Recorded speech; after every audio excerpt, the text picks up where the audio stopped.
We're taking a deep dive into How to Turn Your Ability into Cash. By Earl Prevet. Yeah, it's a classic. I think for good reason.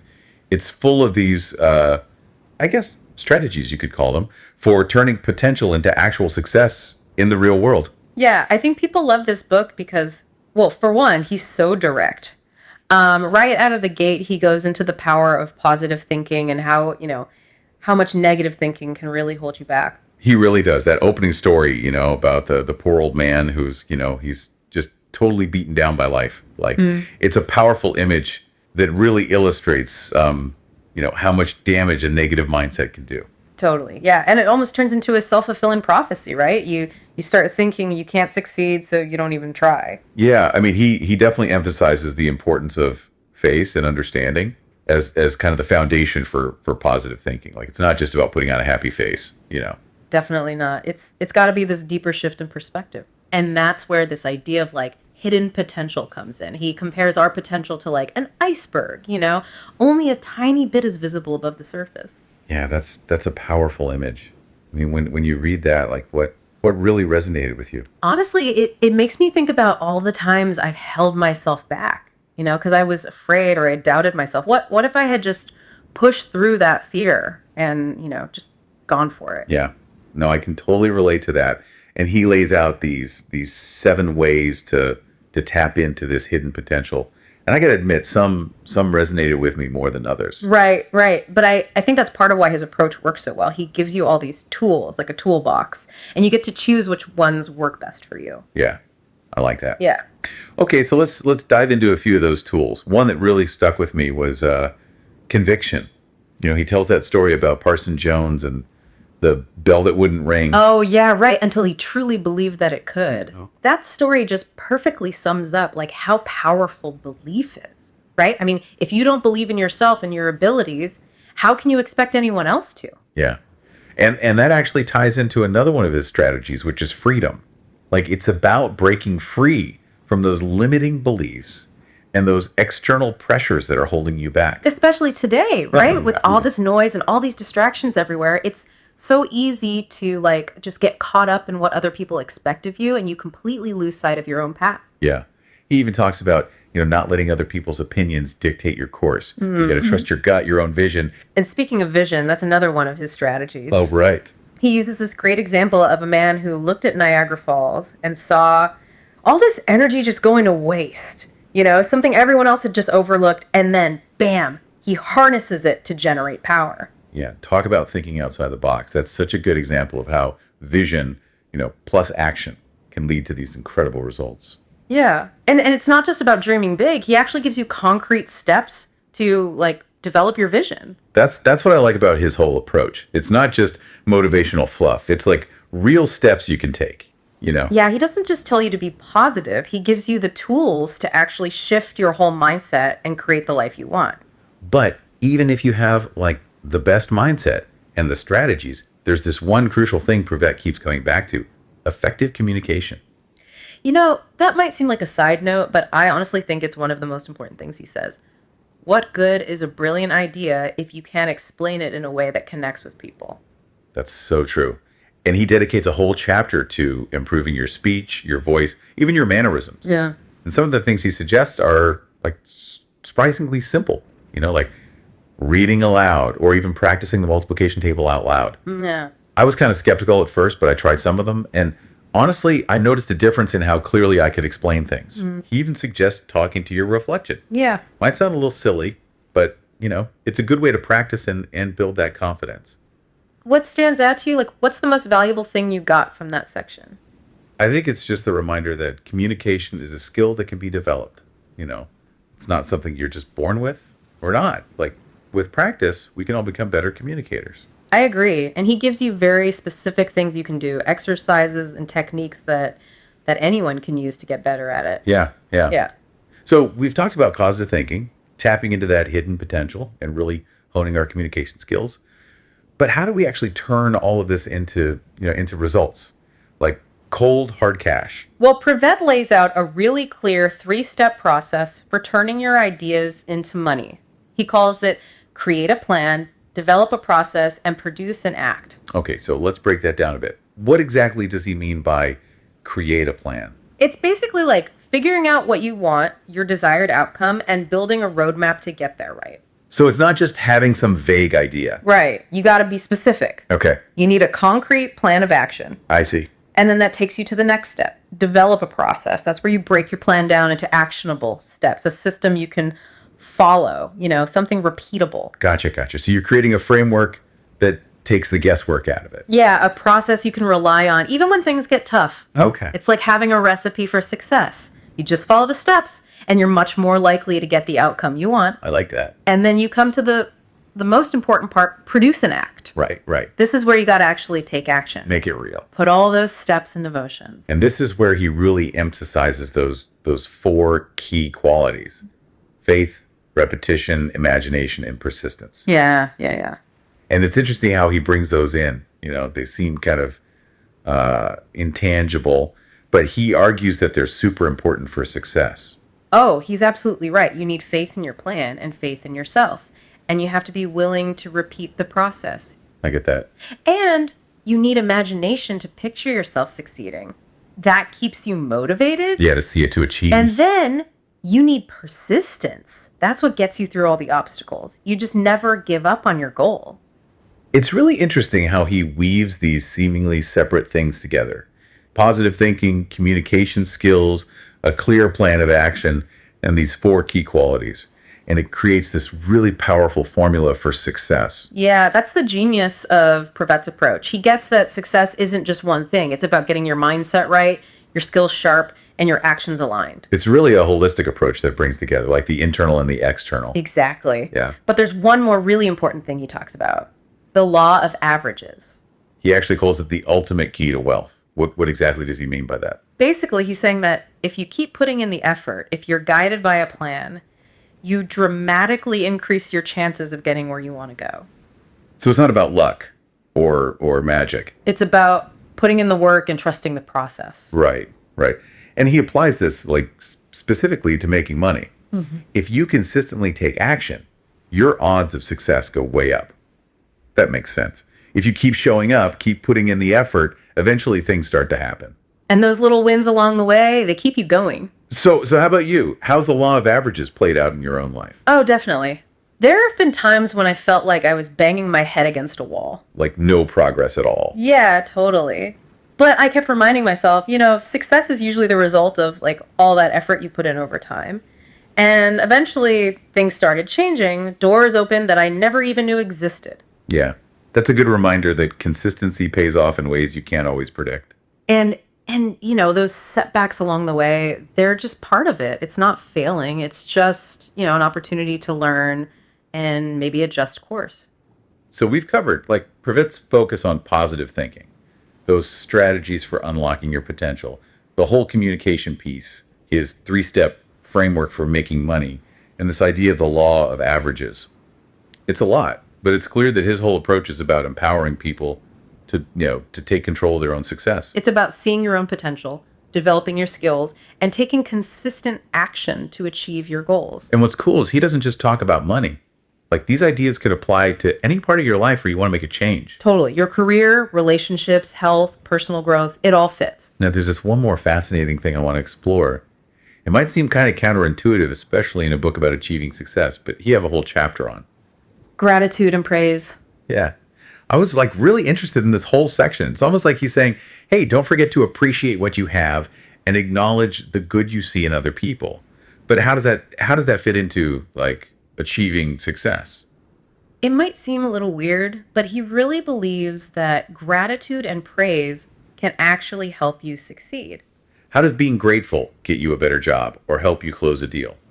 Think about it this way. When you focus on what you don't have, it's like you're shutting out opportunities, right? But gratitude, that shifts your focus to what you already have, and that can open up all sorts of possibilities. So instead of dwelling on what's missing, you're seeing all the good stuff that's already there. Exactly. And that can change how you act, how you interact with people, everything. He also talks about praising other people. I've always tried to do that, acknowledge when someone does good work, but I never thought of it as a strategy for success.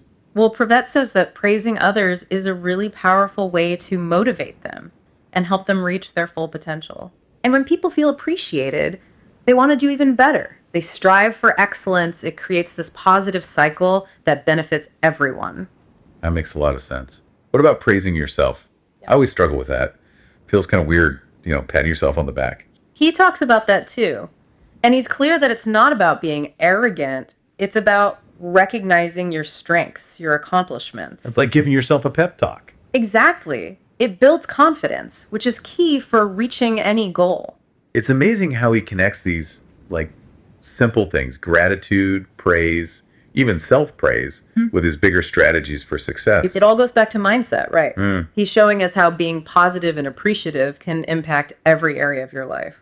I'm also impressed by how relevant his ideas are today, even though the book was written ages ago. Totally. His insights are timeless. They apply no matter what era you're in or what industry you're in.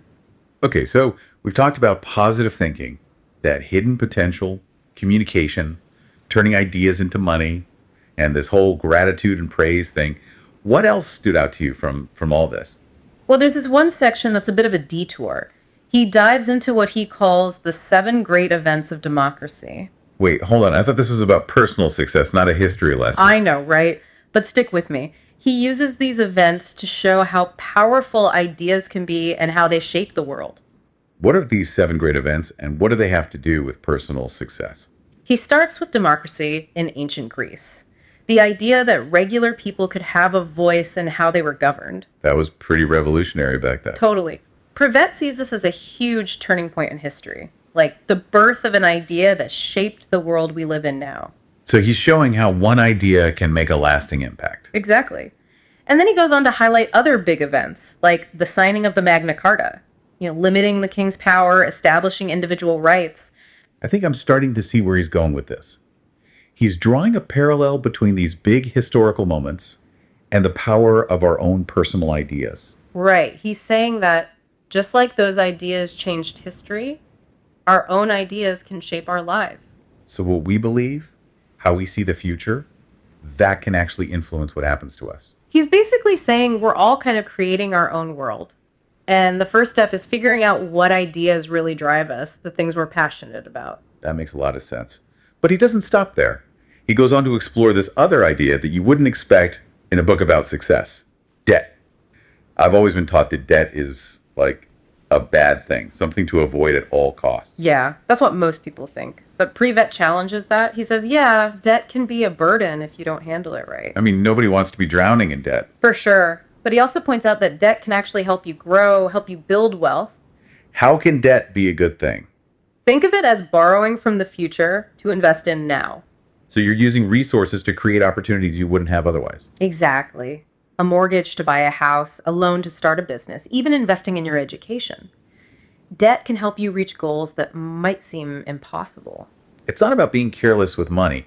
It's about using debt strategically, responsibly. Right. He emphasizes having a plan to pay it back and making sure you're investing in something worthwhile. He even suggests that maybe we should consider holding some of our own debt instead of always relying on banks or other institutions. That's a new idea. What does he mean by that? It's about self-reliance, being financially independent. Instead of paying interest to a bank, why not invest in your own ventures, create your own financial assets? It's about taking control of your money, building a secure future. Exactly. And it fits with his whole message of being in charge of your life. He wants us to think differently about money and how we fit into the economic system.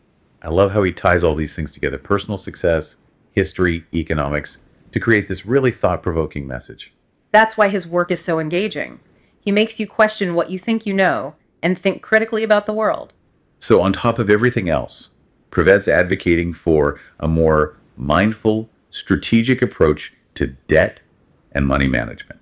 He's saying financial security isn't just about making money, it's about understanding how it works and using it to create the life you want. It's about becoming financially savvy and taking charge of your own destiny. That's a powerful message for anyone, no matter how much they make or what their financial goals are.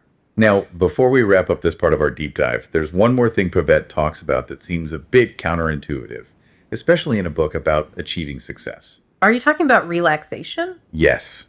It seemed kind of out of place at first, but the more I thought about it, the more it made sense. You'd think a book about making money would be all about hustle, hustle, hustle. No rest for the wicked and all that. Right. But Privet makes a really strong case for why relaxation is important for both your body and your mind. How does he connect relaxing with being successful? He says that when you're always stressed and on edge, you actually burn yourself out and you can't perform at your best. So it's not just about feeling good, it's about actually getting more done. Relaxing gives your body and mind a chance to recharge, to repair, to work better. It's like taking your foot off the gas so the engine doesn't overheat. Perfect analogy. He gives some practical tips for relaxing: deep breaths, enough sleep, spending time in nature. Those are great.